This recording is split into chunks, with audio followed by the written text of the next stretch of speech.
increase of inventory for homes for sale here in Los Angeles. What does that mean? Where are we at in our market? Are things going up or down? Should you be worried? Is this time to pull the trigger? Well, I'm Corrie Sommers, your local Los Angeles realtor. Today, I have our Los Angeles monthly market report. Stay tuned, and I'm going to dive into all the stats and statistics that I keep track of so that you can make a better decision when it comes to buying or selling your home.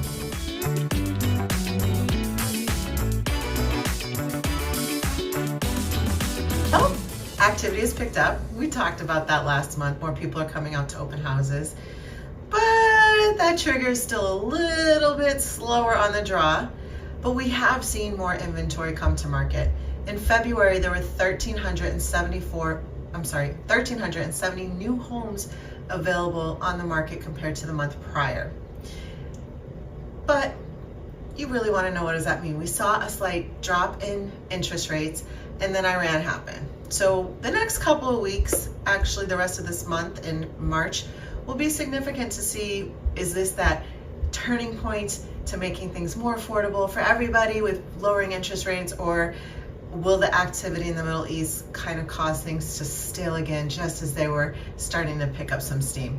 Well, let's talk about the facts and figures that I monitor every month and report to you to help you with making your decisions. So we track inventory total, and the number of homes for sale in the month of February in all of Los Angeles was 50,626 homes. Now, compared to January, that number was 49,256. So again, we're up almost 1,300 homes. Now, in Toluca Lake, there were 28 homes for sale. In Studio City, 153, followed by Sherman Oaks with 200, Encino 190. Moving over the hill into Santa Monica, there were 90 homes for sale, followed by Brentwood with 133, and then Beverly Hills with 124. When we talk about the average days it takes to sell, or opening an escrow, if you will, because the sale is not complete until the escrow is done. In Toluca Lake, it was 21 days before opening an escrow. In Studio City, it was 35, followed by Sherman Oaks with 34, Encino with 33, Santa Monica took 24 days, Brentwood took 71, and Beverly Hills 106. We talk about this a lot. Beverly Hills tends to take longer to sell overall. Important to know if you've been following anything with the political races here in Los Angeles and the mayoral race, and the backtracking of Nithya Raman and Measure ULA. Measure ULA is not applicable if you own a home in Beverly Hills. So if you are thinking about buying a home over $5 million, Beverly Hills is still the place to go. When we talk about demand, we're discussing the amount of property that's in contract in that last 30 days. So in the month of February in Toluca Lake, there were 4 homes in contract. But again, keep in mind, Toluca Lake's inventory is probably the lowest out of all the areas we monitor, and one of the lowest in Los Angeles because it's such a small little area. In Studio City, it was 14 homes. Sherman Oaks was 30, Encino 26. Going over the hill to the west side in Santa Monica was 18, Brentwood 13, and Beverly Hills 14. Now, let's compare the inventory year over year. In Toluca Lake, last February in 2025, there were 31 homes on the market, followed by this February with 28. That was down about 10%. In Studio City, there was 166 homes on the market last February, followed by this February with 153. That's down 8%. In Sherman Oaks last year, it was 231, followed by this year with 200. That's down 13%. And in Encino last year, it was 211, followed by this year at 190, down 17%. Brentwood last year was 164, followed by this year, which was 113, down 9%. But in Beverly Hills last year, it was 123 homes available for sale in February, and this year 124. That's actually up 1%. So there's variation in all of Los Angeles, and sometimes these areas that I am covering kind of follow very suit to each other, but that Beverly Hills really shows you that there is some variation. Let's talk total price reductions throughout Los Angeles in the month of February. In Toluca Lake, there was 4 price reductions, which was 14% of inventory. In Studio City, it was 21 price reductions, also 14% of inventory. In Sherman Oaks, it was 33 price reductions, which was about 16.5% of the inventory. Encino was 21 price reductions, 11% of inventory.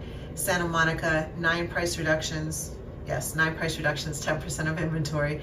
In Brentwood, it was 12 price reductions, which was 9% of inventory. And Beverly Hills, surprisingly, was only 7 price reductions at 5% of inventory. So there was actually a decline in price reductions in Beverly Hills.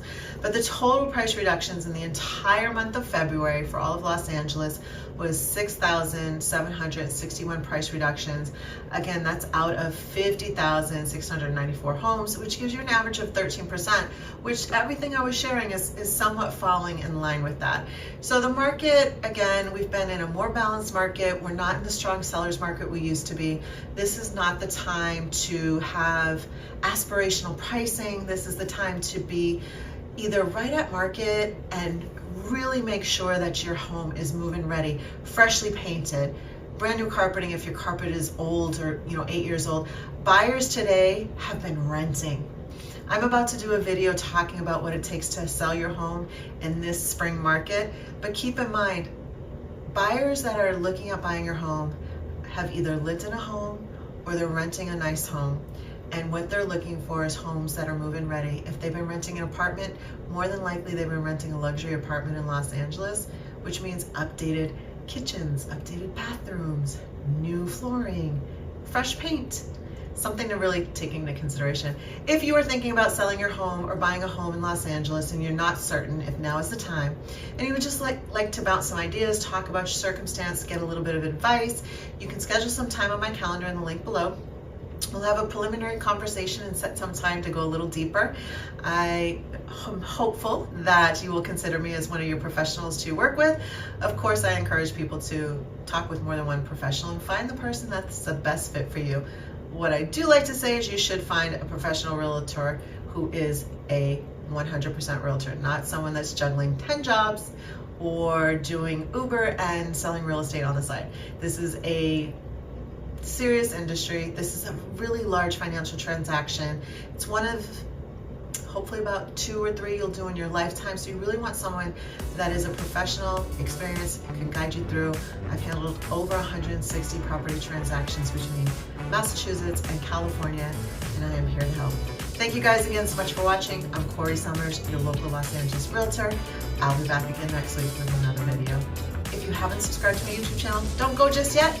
Click that subscribe button below and the bell for updates, and I'll see you next time.